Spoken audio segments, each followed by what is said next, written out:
Welcome to Redeeming Missions, a podcast from Every Home for Christ about the complexity of Christian missions and evangelism in our time. We host conversations that will challenge us through unique global perspectives and honest stories. Redeeming Missions is a podcast for ministry leaders, passionate evangelists, and the rest of us who might be a little bit more cautious or even disenchanted with the topic. Together, we're on a journey to find the heart of what it means to carry Christ to our world. I'm your host, Tanner Peake, and I'm so glad you're joining me today.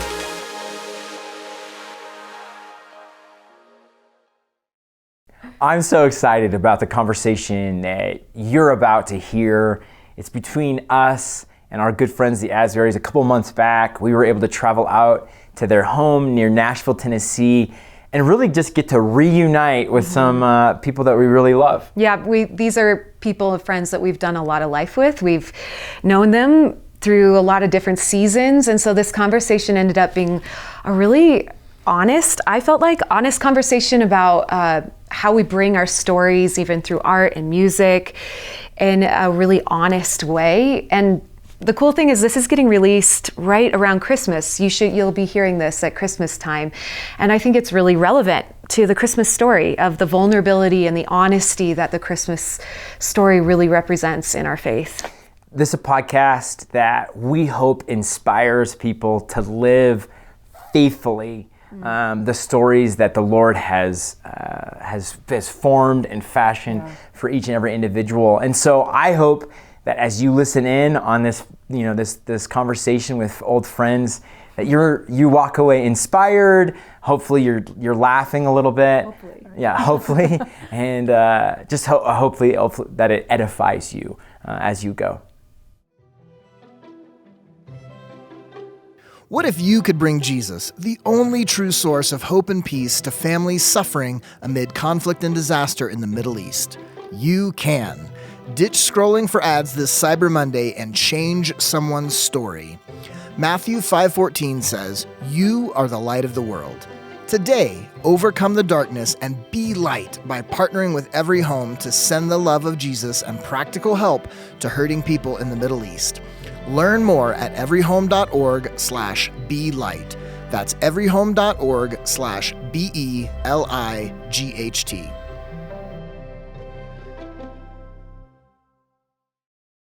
I'm sitting here on the back porch of Anna and Cory Asbury here just in Nashville, Tennessee. I'm joined by my wife, Bethany, by the Honorable Anna Asbury, and by Cory Asbury himself. No honorable, just kind of just regular old Cory. Fairly dishonorable. Just regular old dishonorable Cory. And we're here having a conversation. We're going to have some kind of conversation. I'm not quite sure what it will be yet, but I hope at some point it touches on something missional. Hopefully meaningful. And hopefully meaningful. Every podcast that we do, we start out actually with it's story time. We have our guests that we're joined with or joined by, tell a little bit of their story in it and just what has made them become the person that they are. This is going to be an interesting practice because there's a couple of us here at the table, but I'd like to start to attempt to tell a little bit of our collective story. 18 years ago, we somehow, our journeys crossed paths. Started. Maybe I'm gonna kick it to Bethany, and maybe you can answer, what is the beginning of our story? Well, has nothing to do with you two, actually. Hurtful. Yeah, Wow. I know. It has nothing to do with you. Anna and I were super young, right out of high school. We joined a little internship, and we weren't in the same apartment, but we were in the same group. Right. And we were just these young, little, zealous, passionate, deep feeling. We're going to do good, big things for God. Yeah. And really beautiful in a lot of ways. Really young, immature, but so precious and honest. And we connected. We became friends really quickly. I feel like our friendship has evolved over the years, but something that has always been, I think, core to it is this deep honesty and a place of like, oh, we can really be real and honest about our struggles. So we met then Anna and I stayed on as leaders. And Cory came along. In walks dishonorable Cory. Rebellious Cory. I don't know if we might cut this out, but all that I remember is sitting in the back of a room and Cory was up there strumming on his guitar and like throwing his head back and singing songs, and we were all a little judgy, just a little like, look at this rock star up there. Because I was such a bad kid too, and then I was like so good in worship. Meaning like my heart was so good in worship, but I was so practically a bad person. You did not fit the what's the word? He didn't fit the mold. You never fit the mold, but you definitely didn't fit the mold then. No. You were kind of like disruptive, and I can remember. But the worst thing that you did is you just didn't wake up to go to the prayer meetings. Oh, and he wouldn't. Story of my life. He wouldn't read the books. You wouldn't read the books. Yeah. Except for then when you'd have like really, really deep, really very intense critique. Insightful. Yeah, exactly. So Cory and so Bethany and Anna. Yep. Good buddies. Really Very good buddies. Good buddies. Yes. And then Cory enters in, stage left. Yes. And he doesn't fit the mold. But quickly became clear, like, worship, you're so right. Your heart in worship was just phenomenal. And then, we could spend hours on this. Yeah. But you two ended up. Oh, and then there was this guy, Tanner. Oh, yeah. Yep. That would come in on some of the conversations, and she's like, "I like this guy back home." And but when do we get to tell the story of how the proposal? Yeah, we'll speed up. We'll speed up because we could spend all day here. So then, long story short, I go back home. You and I start dating. You two start dating. I come back to Kansas City. Weren't you guys living together at that point? Yes. Like you were in the same apartment? It makes that clear. Beth and Anna were living together. Beth and Anna were living together in this teeny tiny little apartment. One bedroom apartment, trying to figure out our lives. And and I was dating long distance. You two were you were engaged at that point, I think. I don't know. I can't remember. It doesn't matter. It was close. It was close. But we were both like going through the same stage of life. And then I am missing Tanner. I'm going to go back to see him in a couple weeks. And I would go into our little closet and talk to him on the phone. And you two would stand in the living room and I don't know what you guys were doing out there. Just a lot of talking. Deep, passionate conversation. And anyway, all I remember is sitting and getting a text that says, "Brian, I'm going to ask Beth to marry me when she comes home to see me in a couple weeks." Obviously, my name's not Brian, and it was for our mutual friend Brian. And then I spent the next 5 hours with Anna, and you were there too, Cory, in our apartment, like eating chocolate and stressing out. So to be clear, Brian, Tanner's friend. Yes. Yeah. Tanner tries to text Brian and accidentally text Beth, "I'm going to marry her." I mean, so to be just really clear, I accidentally told Bethany I was going to propose, which is kind of the lamest way you could possibly propose to a girl. Why didn't we hear from you for so long? Yes. Did you get on an airplane or something? Well, the true story is I had shot that text out and I was driving home to my parents, and this was in a day and age when we weren't quite as connected as we are now, and I didn't have good cell service, and so I dropped this accidental grenade into Bethany's life and then disappeared for 6 or 8 hours off the grid. Yes. I'm like texting I was going around polling everybody, like, what should I do? Should I act like I never got it, but then I'll go back and see? And finally I sent a, please just get back to me. Like you sent this to the wrong person. But what if this was an elaborate ploy from Tanner from the beginning and he's never let on and he actually wanted it to go this way because it was just easier this way? Honorable Tanner Peake. Is that true? It's absolutely not true. I was spacey and I made a big mistake, and I eventually realized it. I eventually came back to civilization, got on my phone, and had all these messages from Bethany, and realized just how big of a mistake I had made in accidentally proposing to her in a text message. And I was it was like 11 o'clock at night. I was at my parents' house just groaning. Were you just devastated? Devastated isn't the right word. I mean, I was You're just disappointed in yourself. Like, what was the vibe? I was like, you idiot, you're a moron. Like, I already was feeling pretty intimidated by Beth because I felt like she was out of my league. No. And then True, when you're clearly when you're swinging for the fence for a girl who's out of your league, and then you accidentally send a text message, you hope you didn't just compromise any small chance that you might have had. So. Yeah. No, but I love so our that lives story. are intertwined. Long story short, though, then And then we moved to we're in Colorado Springs already. yep. And then we moved to Colorado Springs, and we were Yeah. like, hey, we don't have a place to live. Yep. Like, we're really poor, and the houses are really expensive here. And you hadn't sold your house yet, I don't No. think. Yeah. So we were like, could we come and live in Yep. your house? Yep. And we lived with y'all for like, A summer, 3 I or 4 think. months. yeah, was I was 4 going to say months. like 6. Felt more like 6 to 8 It was to the me. best of times and it was the worst of times. Felt like an eternity. No, I'm No, kidding. it was good. It was a lot of fun, actually. Yeah. I don't think we had any conflict. No, we were No. pretty chill. No. I think it was pretty No. chill. Played a lot of Wii Frisbee. Wii Wii Frisbee. golf. Video Yep. games for Lot those of who might video not know what a games. Wii is. That's a Old video people game. video Old, games. old. Yeah, old people video games. We've had our oldest are the same age, and we just done a lot of life. Yeah. Yeah.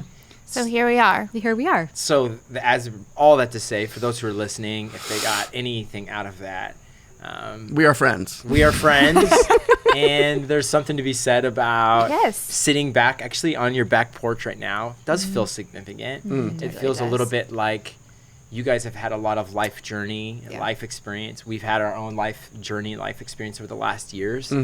And so getting to come back here is special. I think it's a moment where we get to actually acknowledge where God is in the midst of all of our stories and how what He's done in our life. So I'm going to ask. I'm going to take some initiative here. I want to ask a question. Okay. Cory, you just came out in the last couple of weeks with an I was album. hoping you were going to finish that statement. You've come out in the last couple of weeks with an album With a called, record, yeah. With the record called Pioneer. Yep. And beautiful record. I think it's an honest reflection on life. It so connects with the heart of so many people that have listened to it. Certainly, it's connected to my heart as I've listened to it, and very, very much blessed me. But one of the songs on that album is called White. Is it called White Knuckle? Knuckle. Yeah, White That's Knuckle. my favorite one. Oh, it's so And good. it's a song for those who might not have picked up the album yet or have clicked on it. It's a song really about. I feel like it's a song about how hard life can be, and about really holding honest. on for dear life. And Yeah. and I'm sure there was some inspiration in that story coming from your life. Can you tell us just a little bit of what has it meant to white knuckle life for you guys in your marriage? And we'll answer the same question as well. That's good. You want to start or me? You can start. You sure? You haven't Yes. talked a lot. Do you need to, No, you need to I get some things off your chest? no. I want you to start, and then I will add bring the true story. You will Nice. correct it. yes. Okay. Yeah, so I mean, the record's called Pioneer. It's very much felt like a leaving of everything behind that we've known formerly, Wow. and moving on to something greater. We're heading out west. We're going for the gold and the gold of the glory of God, I guess. And I think when that takes place, you look at the lives of the pioneers who literally set out west, and they gave up all their possessions. They left friends and family, and they put basically only what they could carry on a daggum wagon Wow. out west, and a Daggum. daggum wagon, man. We're here in Tennessee. I can say whatever I want, brother. Right. They went out west, and the truth is, it was very unfamiliar, very uncomfortable. Most of them died of like cholera or dysentery. It's kind of like if you ever played Oregon Oregon Trail. Trail Of course, back in the day, absolutely. which y'all are almost from Oregon, so Yes. Yeah. Very, Almost. yeah. I know all of the you posts. would die from dysentery just randomly, Yeah. and there's nothing you can Nothing. do about it. that are crossing the creek. Crossing a creek, boy, I tell you.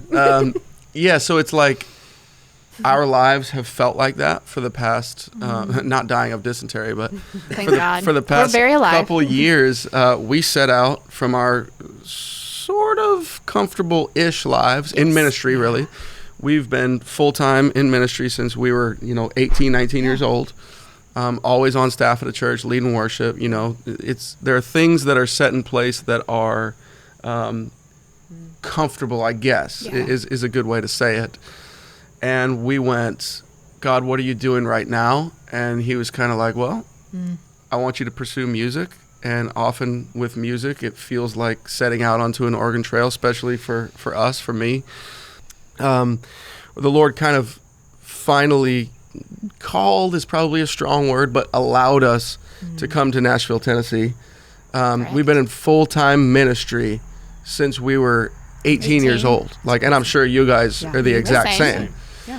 Full-time ministry, and in a lot of ways, there's actually a comfort to that. There's like a built-in safety to like a salary from a church, even though it's very, very low.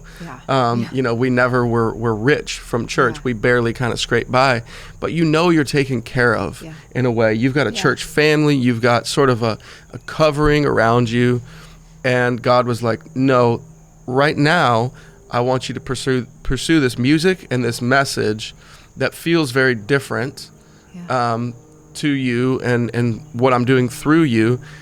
This song is kind of just like learning a new thing and trying to keep life together, keep our family together, make sure that marriage is working in a different environment and even with a different calling. Like this music feels like it hits different folks in a way. And it's like, I think we all experience that sort of, I hope we make it kind of feeling, and God's right there in the middle of it. But sometimes for me, like I just need to express that in a song and go, this is what I've been doing. I'm not saying it's best that I've been doing it, but I know that if I express it, you can meet me in the middle of it, So I don't know. What do you think, babe? Did he get it right, Anna? He did get it right. Thank God. He got it right.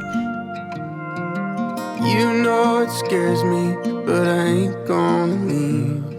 I just got a few things I really need to get off of my chest and out of my head. 'Cause lately I'm barely breathing, and all of this pressure I can't help but feel.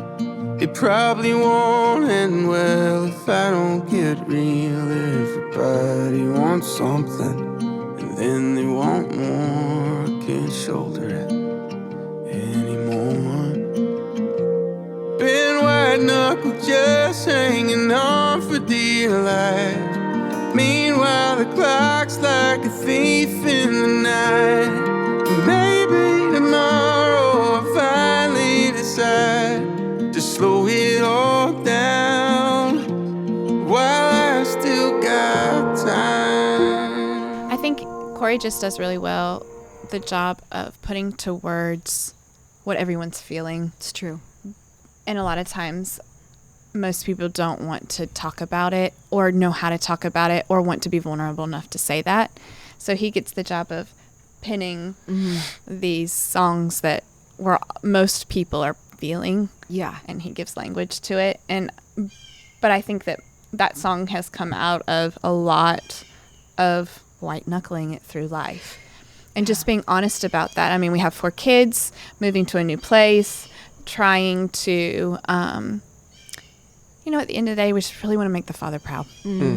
And going, but we want to do things a better way. Yeah. And balancing all of the things of having a healthy marriage, a family that we care for each other and we take care of one another, while also serving our community, while also managing career and music and art and all these things. Yeah, but I think the song, at the end of the day, if I was on my deathbed or if Cory was on his deathbed, I think the thing that we would care about the most is what we had, who we had loved, and how we had loved them well. And that would mostly probably reflect in our family, in my marriage with my kids. And I think that song kind of says that, like, I'm white knuckling it through. Why can't I just slow down a bit? And all these beautiful gifts in my life, and I'm hardly even enjoying them. Yeah. And sometimes I think the vision or the call or the whatever it is in our life is we get so obsessed with it, that we forget the things that are just in the everyday life. that are just living in the beauty of just living in the middle of life. And sometimes you just need a reminder, like, it's okay to slow down. Yeah. You're not going to be behind. Why are you talking so quiet? It's like ASMR. We're not going to be behind. I think what you're saying, Anna, is so profound. I'm not sure who coined the phrase, but just ordinary White grace. knuckles? Oh, I was going to say I did, actually.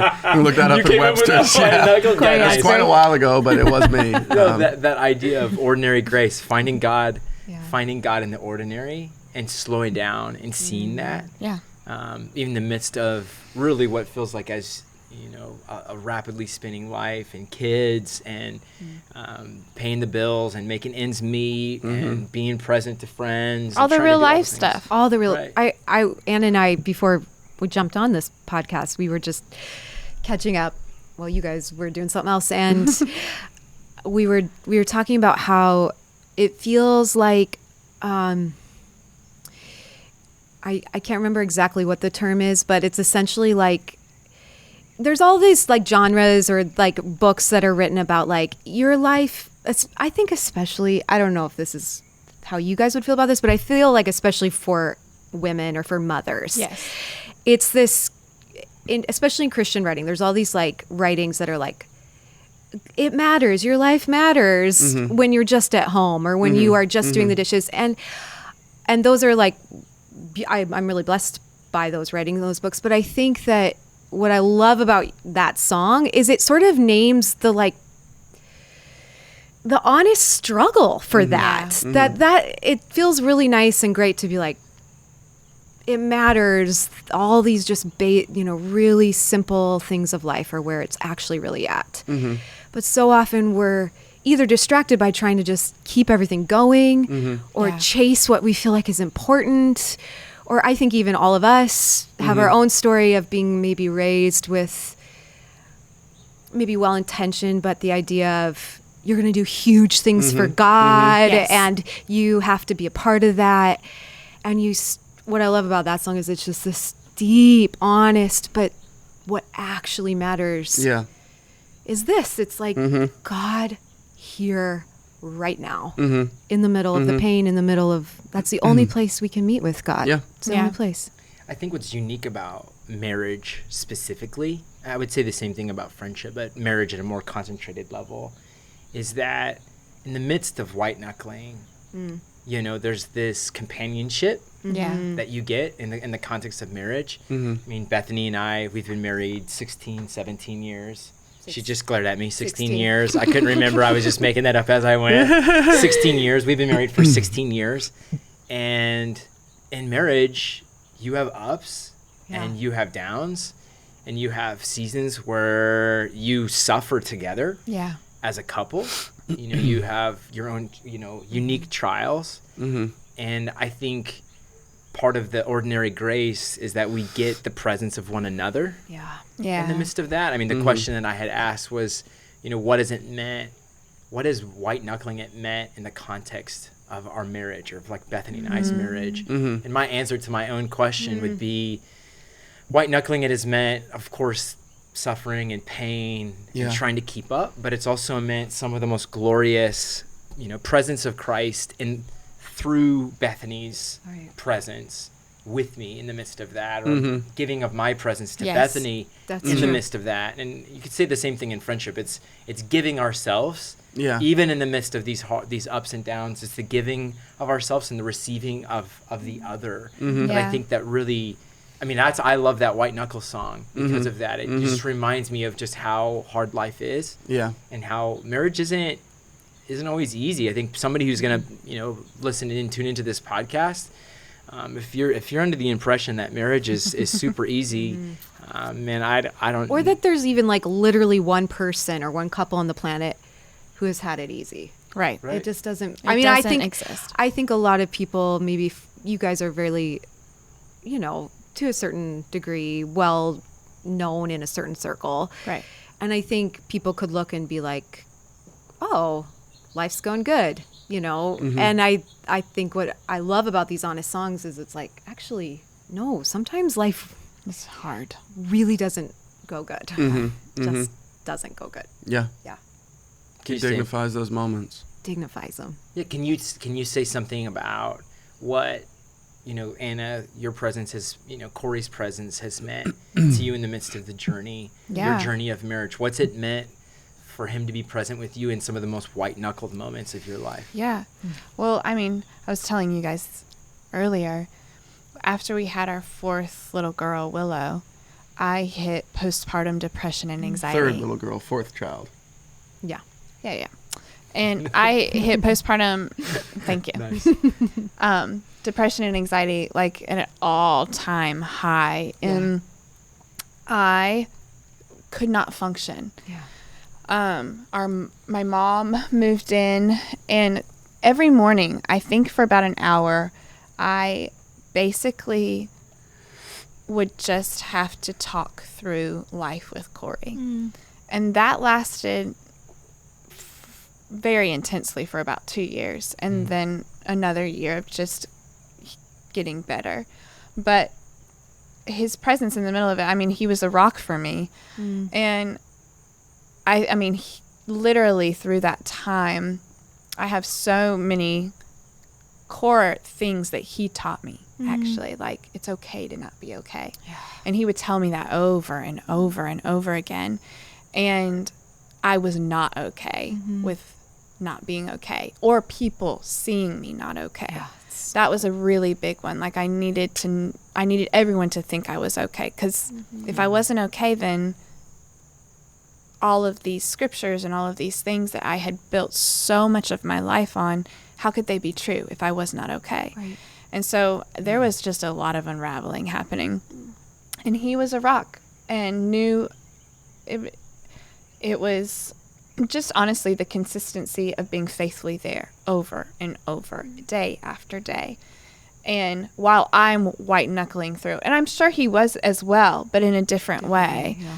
And I mean, his was having to carry me. And I mean, you probably can speak. That was not easy to have to carry me for that long, and wonder, is this the rest of our lives? Will she always forever be in this space? Is this the new? And anyways, I would say that what that ended up doing, though, was it built so much trust in our marriage that I was able to go at that point. We talked about coming to Nashville. I had been really against it because I wasn't ready to enter the whole music world as a family. It just felt very overwhelming to me. And in that time of I had to so heavily lean on him, and he continued to show up. He didn't, I'm sure there were days where he was like, I can't do this today. And that's fine. But in general, it was him showing up every day. I realized there's no place we can't go, or nothing we can't do together, because there's something we've built here that's so strong. And that was while, we were just getting through. Right. Genuinely white knuckling it. Yeah. Mm-hmm. Yeah. Cory, would you add anything to that? I think for listeners, just to clarify, where she was at was like full on, like depression and anxiety. Yeah. And I think as leaders in the church, everyone's like, man, you can't have that. Yeah. Right. If you do, you need to step down because you're not fit, you're not qualified, you're not at A, B, and C. And she so wanted in the middle of that, especially the beginning of it, to just progress through it. I just want to be better. I just need to be better now, because I don't want either it was performance. I don't want anyone to see me like this. It was shame as well. And shame from performing your whole life, going, everyone's opinion of me has to do with my ability to do something, right? And now I'm literally stuck in bed and I can't do anything.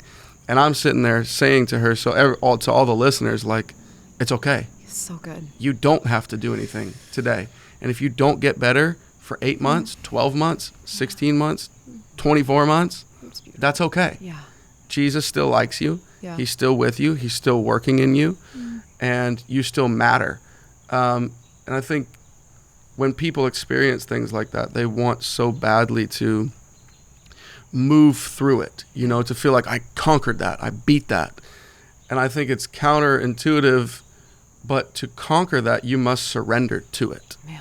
Yeah, and there's go, definitely a surrendering. today I am not okay. I cannot function. I'm in bed. I can't do anything for my family. I can't do anything for my husband. Yeah. And I'm going to be okay with that today. I'm not settling Right. or letting the devil win.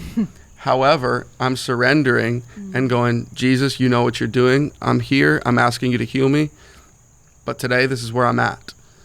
And I think I kept having to sort of remind her, like she said, it's okay to not be okay, meaning you're not going to be here forever. But if you were, I'm still right here. It's amazing. Yeah. God's still right here.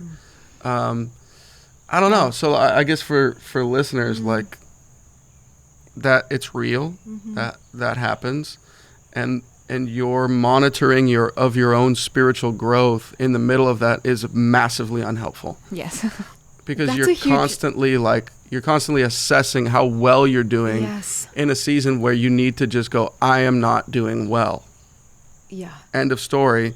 God can meet me in the middle of this rather than I've got to get better so he can meet me. Or Yeah. if I just quote these scriptures, if I just take captive all my thoughts, if I renew my mind enough, then surely. But then you come to the end. That's just like, what do you do when you're still not okay? Yeah. And does it help in the middle of it? Yeah, I'm sure it helps. Oh, it totally does. No, that for sure. I mean, there were moments that the only thing I could hold on to was Jesus in the garden Yeah. of Gethsemane before he was going to the cross, and him reminding me, I know what it feels like to be anxious. Oh, that's I know what it feels like to carry such a weight and to feel depression and a sorrow that you can't even describe. I sweat blood because of it. And to just be there in that place where we were locked in arms. And nights when I had insomnia, because I had insomnia for about a year, that's what got me through the nights, was Jesus and I just locked, looking eye to eye. And I would picture us, and here we are in the garden together. That's scripture. That's beautiful. But even in the middle of that, And you might meet God that night, Oh, and then the and next and the morning next be day- an absolute wreck. That's it. And it's like, Yes. well, the equation didn't add up. I did all the stuff that I'm supposed to do. And the truth is, there is no equation. That's it. There's just walking with God in the middle just of walking with him. It feels so vulnerable to be. I mean, I think it on the other ends of these things, it can feel like, yay, now great, we're on the other side of this. But I think what I know just from our friendship and what you're describing is there's so many people who are like in the middle of it, and what you're saying is not at the end of this. That's where then the goodness lies. Like when you finally have a quote unquote testimony, or you Right. finally have this narrative that makes sense and why I went through that, sometimes we don't even ever get that. Like we Yeah, were talking maybe like, not. why? Like, why did you have to endure that for 3 No idea. years? I would never want to do it again. Right. There is beautiful things that came Yes. from it, Yes. but I don't have any answers why there was Yes. that. And I'm not going to say, some people might say, oh, God must have put you through that so that you learned a lesson through that. Or some people on the other have said, well, now that you've come through it, You can. yeah. And I just am kind of like, sometimes really bad things happen That's right. And we don't really have an answer. and we On don't this have an side. answer. Yeah. And maybe one day he'll explain it all, but we walk together through Yeah. it. And Yeah. I'm sure there's going to be a lot more that Cory and I, Yeah. you and Tanner, Yeah. walk through. And there's suffering on this side. Yeah. There is. And I think it's okay to just say that's how it is sometimes. And there'll be moments where we'll pray for someone and there will be healing. Right. And you want to stay in that place of expectancy, but also being in the place of surrender too, Yeah. when there's moments that the answer doesn't come. That's right. And being okay in that space, or not being okay. That's also a real thing. Yeah. Like, I think that we also need to give space to being angry, Yeah. or So to good. express that, hey, I'm not just, God, you are good through this. Right. Like, I actually don't believe you're good right now. Yes. And I want to be honest about that. Yes. So that I can come, because that's relationship. That's it. So when Cory and I are in an argument, I don't just keep looking at him and go, but you're faithful, you're faithful, you're Right. faithful, you're faithful. Like, you're just honest, and you go, I don't trust you right now, or I'm having so a good. moment where I'm really triggered because of what you just said, and that like spurred an insecurity in my heart, or whatever it is. God, that's what he wants. Yes. He wants relationship, not this God, you like, but he's good. Right. Through everything, and then stuffing all the real Honesty. that's Yeah. in, That's I think, so good. I mean, I think what I hear in your journey, and your marriage journey, you know, your life journeys, is just this commitment to ferocious honesty. yeah. Both with of you the are that Lord, way. which, I mean, both of you are that way as individuals. I know that, but also just to hear that you're saying that's how we're relating to God, even through the midst of Yes. some of the most challenging things in our life. We're relating to God with this deep, this deep bedrock. I can just see this foundation of honesty that you have with the Lord, and I think that's really profound. I don't think that everyone is. I think that's unique. I think that's your commitment to that is unique. I don't think every person has that same kind of bedrock, Right. foundational honesty when it comes to the Lord. I remember my mother one time telling me I was going through something. Something real angsty, something real. I was young 20s and going through that. And I remember my mom saying, you need to just go on a walk and tell the Lord exactly how you feel about this. And if you need to be, just feel free to say whatever you need to God. And I remember going on that walk and just opening up my heart and just saying, God, I am not okay with the way that you're managing this. I'm not okay. And, there was a lot more intense words even being used than that I'm depicting right here. Yeah. But that kind of honesty, when that is at the core of our relationship with Christ, it changes everything. And I'd also say it changes the way that we relate to other people.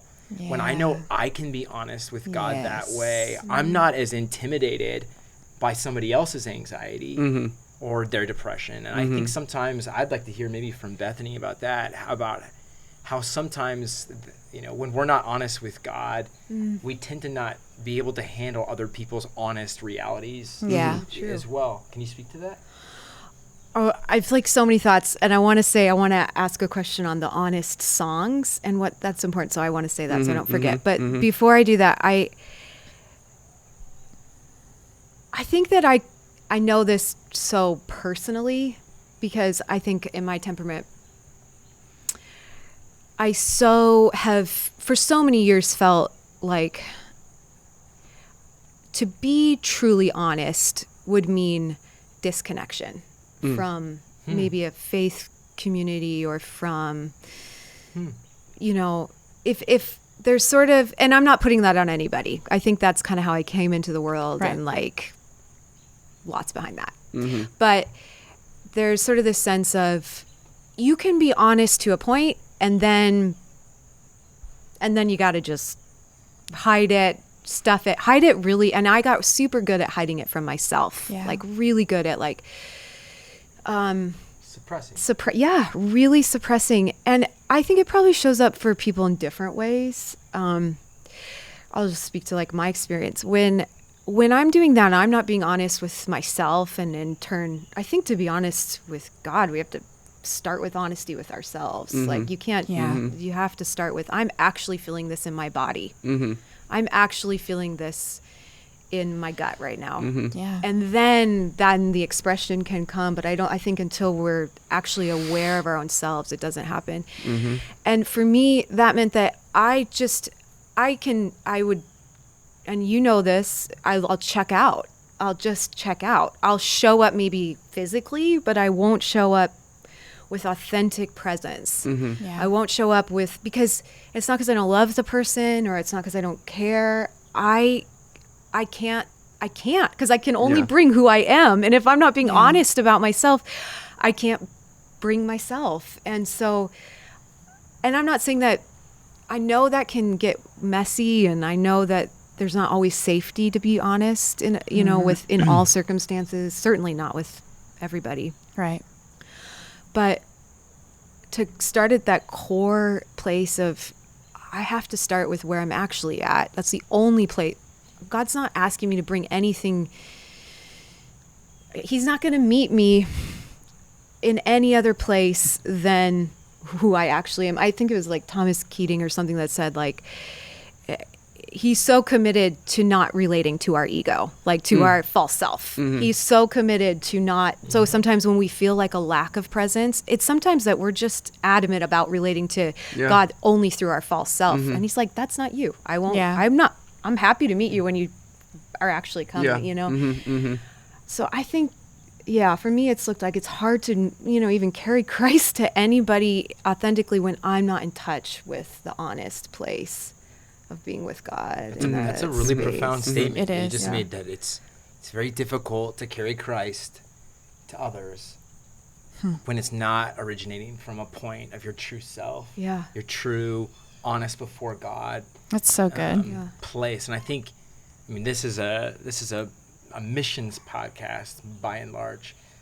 The conversations tend to stray and go into other areas, but I think that's just if there was like one takeaway from even our conversation from two different couples here that I would want to put an exclamation point, by an underline, is that, that the core and the heartbeat of all mission, whether that's to our neighbor or to somebody around the world, it doesn't really matter, that the bedrock of that is a commitment to meeting God in our most authentic, true self. That is the heartbeat of all mission. Originates from that kind of relational commitment to God, that I'm going to bring all of my heart, soul, mind, and strength to Him, and not holding back, not trying to curate my prayers, not trying to whitewash my anxiety or my depression, but that there would be a genuine commitment to bring my whole life to the entire breadth of His love. I think that's the heartbeat of all missions. You said you had a question. Yeah, I just something triggered for me. I'm curious from both of your perspective, like, because you're talking about in this conversation about being so honest, it constantly brings me back to the Psalms where they are insanely honest. And they're like very much like really kind of raging at God at times. It's like very, very, very, very honest, really angry and raging, murderous sometimes, rage at people. David. Not honorable, David. Not honorable. Very dishonorable, David. I looked this up one time and I don't remember how many of them are that way, but it's like a huge number. I think it might be like a third or something like that. It's really big. And I'm just curious, like, what is it from being a worship leader and being like, now you're in this stage of like, evolving in that. What are we missing because those were sung corporately, like those weren't just like little private little prayers that they were recorded for a long time. And at times like the people of Israel would sing those like, God, like, Jesus was quoting one of them on the cross. And it feels so important that we have songs of sorrow. It feels so important that we have songs of honest pain without the nice little bow on top at the end. And I think a lot of your songs they're very hopeful, so they're not like depressing but something to give, not just even words, but even in song language but why do you think we don't do that we're not gathering together corporately? And imagine if you were like a person suffering with depression, if you came into it and there was permission as a corporate to sing a song of sorrow and lament. It's songs of lament. Yeah. That's a tough question. I mean, I can't even begin to speak to the way that the local church operates or the ecclesia or whatever at large operates. I mean, there are so many different traditions, right? Like I imagine in the Anglican church, maybe they're a bit more directed in that way. And I imagine they do have, and I've not been, but I've read and seen the way that things happen. But I imagine they do have moments where it's very kind of intentional and pointed. This is what we're going to do now. This is what we're going to do now. Yeah. So it's like, here's our song of lament. Here's our song of praise, and here's our blah, blah, blah. Kind of maybe work through that.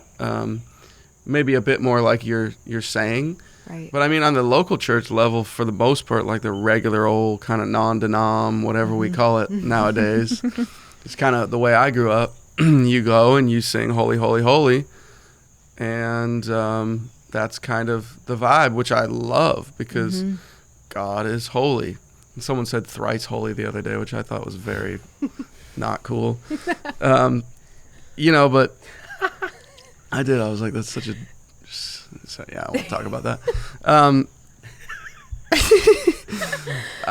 I had this guy, this kind of leader who used to say, like, well, we sing like only vertical worship because we're declaring a greater reality over our lives.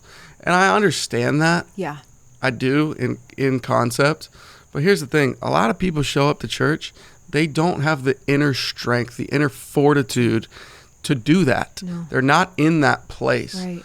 And they can't just overcome in their mind and go, yes, Right. he's so amazing, he's so good.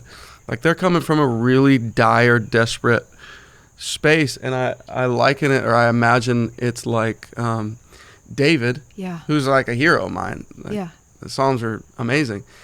David goes and has to command his soul one morning Yeah. to praise God. You know, like this was a thing like he was having to do because he was so in the depths of whatever that he had to go, hey, soul. And this is a mature believer whom the Father said about him, this is a man after my own heart. This is the dude who killed lions and did stuff in the name of Jesus, like literally founded Jerusalem. Like this is who we're talking about. And David, you know what I'm saying? Like David was like, hey, soul, wake up. I need you to do something today. Right. And we expect the most basic believer who maybe barely knows God and is in the depths of the depression, he's struggling with alcoholism, his marriage is falling apart, he just lost a child, you know, blah, blah, blah. We expect that guy to show up to church and just be like, I praise your name, Lord. You know, like, I don't And see sing that. it like that? I think so. That's what we With expect. some runs in it and yeah, stuff? yeah. I expect that. Yeah, me too. Yeah, my wife certainly expects that. But I go, man, humans are frail. Yeah. Humans are weak. And I'm not afraid to say that. Humans are human with all of our fallenness and all that stuff. And sometimes I do believe, as a proponent of what you're saying, I'm coming back all the way around to it. Like, I do believe there's a space for songs that explore the more difficult parts of life. Am I wanting to glorify it? No. Right. But am I acknowledging it as an actual thing that took place? Yeah. Yes, so I can heal from it and so I can process and move forward in the love of Jesus. Right. If I don't, I do what you said earlier. I stuff it, I suppress it, I never deal with it. And I think probably that's why my memory is so bad to this day, because I just stuff so much, you know, like I don't want to remember Talk about stuff. that right now, But dude, there is a place for it, and that's holy, that's beautiful. And everyone wants to down that and be like, no, all I sing is like, Jesus is holy. And I'm like, that's cool. I love that. I love Jesus is holy because he is. Yes. But I also love, hey, I'm having a tough time right now. Could you meet me, holy Jesus? Could you meet me here? Because you're infinite and you're good enough and you're not scared of or intimidated by the fact that I am kind of jacked up right now. Yeah. You know what I mean? So I don't know. There's got to be a place for it. I don't know what it looks like. Local church ain't changing. It just kind of is what it is right now. I don't know what to say. And I think there are like moments where, I mean, even in a local church context, in the honorable non-denoms. Yeah, non-denoms for sure. There is a space where I think honesty is getting more accepted. I mean, I agree. Probably a quick story, probably 3 or 4 months ago, I got a really difficult mental health diagnosis. And so I'm very frail. And we went to church this one Sunday, and I'm sitting in the pews next to my family. And it was one of these honest. There's songs out there that are being sung, I think, within the church that are more honest. And this particular song, the chorus is, a sound mind for a spirit of fear. You might know this song. And I'm just in this worship service, and I'm pretty fragile, the humanity of Tanner Peake. I think when I go home or when I live most of my life, I'm not leading a missions organization. I'm just trying to make my way through. And I'm at church sitting there feeling very fragile, and the holy, holy, holy would not be resonating at that moment. I mean, I'm a little bit even more, though he is, but Yes. no Yes. negative on holy, holy, holy, but this is actually just where I'm living my life. And I remember opening up my eyes. someone just fell out of a tree behind us. For Apparently, those who are just Nature? listening in, we're actually in Africa. That was a monkey. no, but in this story, like I opened my eyes and there was a homeless lady. Yeah. In this song, there's a homeless lady sitting right in front of me, and Yeah. you could tell she smelled like she was homeless, and she was just skin and bones. I'm sure there was other forms of addiction that were present. And this woman was sitting in front of me, and I'm singing this chorus, and just tears are running down my, I'm just thinking, a sound mind, and it's feeling really raw as I'm singing that. And I open my eyes, and there's this homeless lady just dancing. Yeah. And she's singing the same song that I'm singing.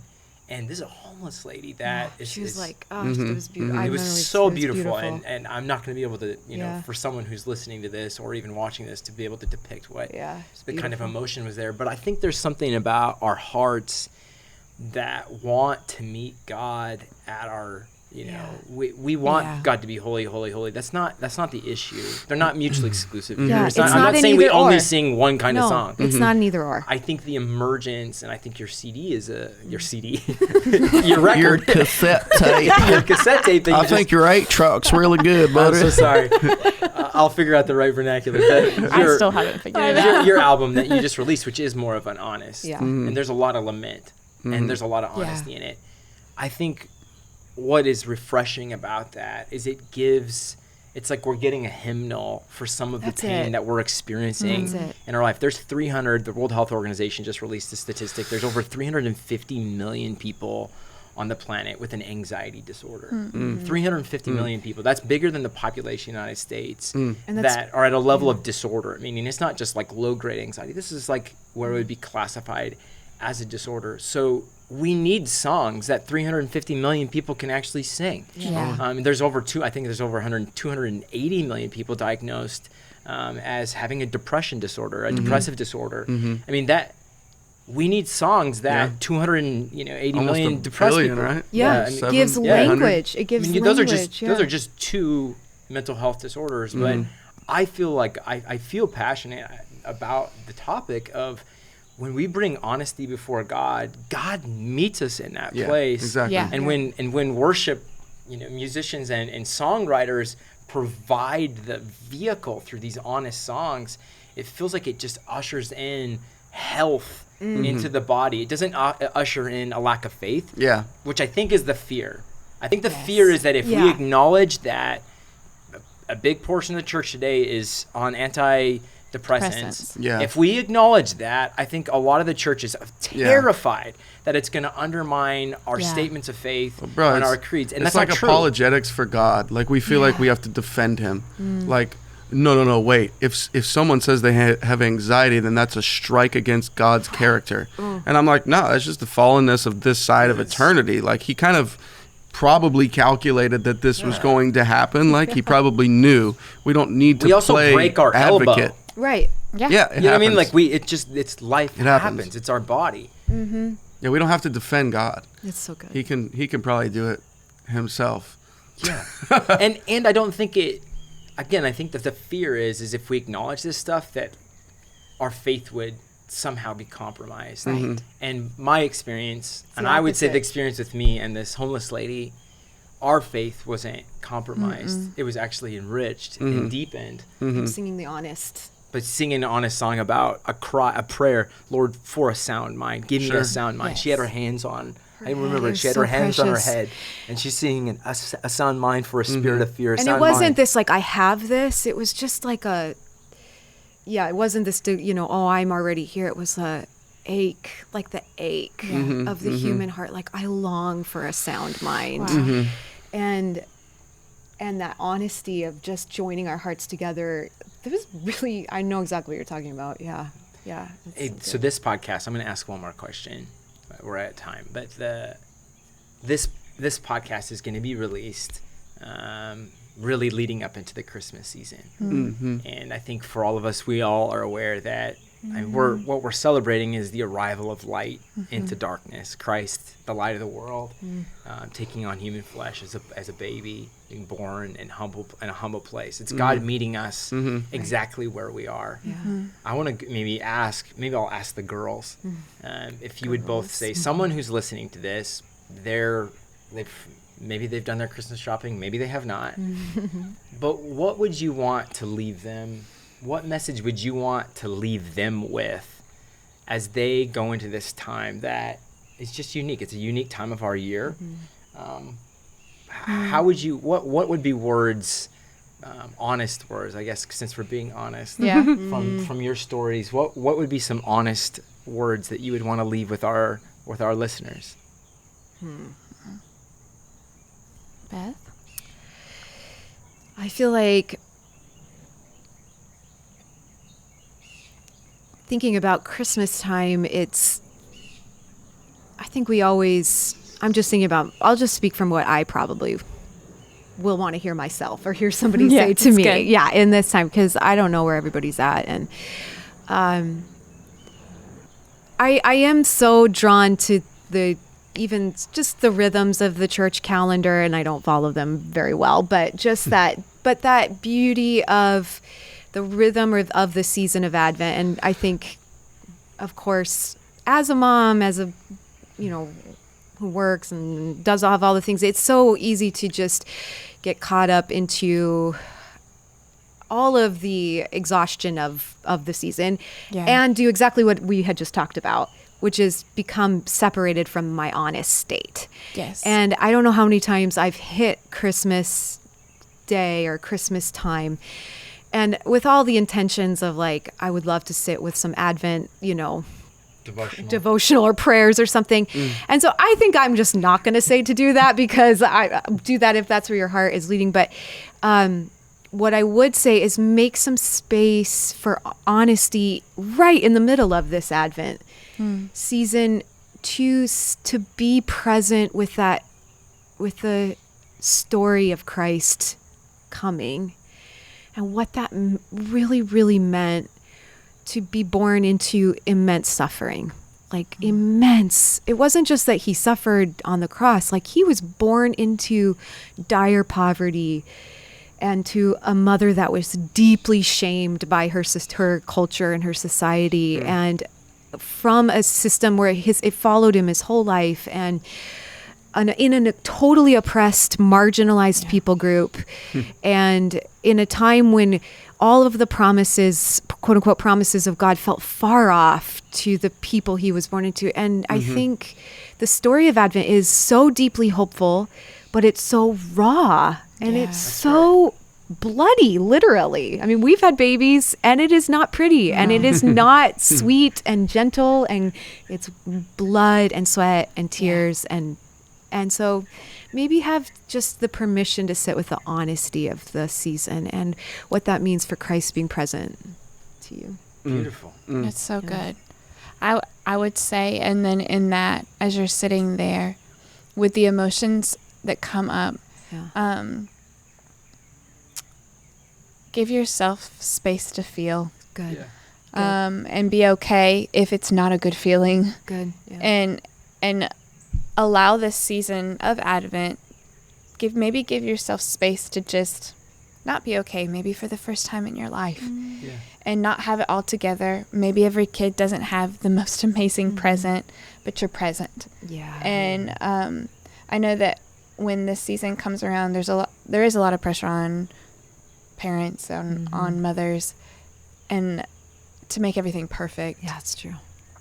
And I remember a couple that's very dear to us. She has chronic illness, and they came to Advent season one year, and her and her husband were in an argument.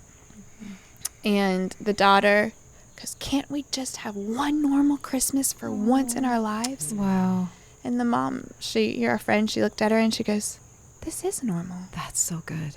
This is a normal family. Yeah. And we had a really hard year. Wow. And it is okay for us to together not be okay." Yeah. And I think that there's this pressure to make everything perfect and to not be able to sit with the rawness, even how we came into the world with what you're saying was not perfect. No.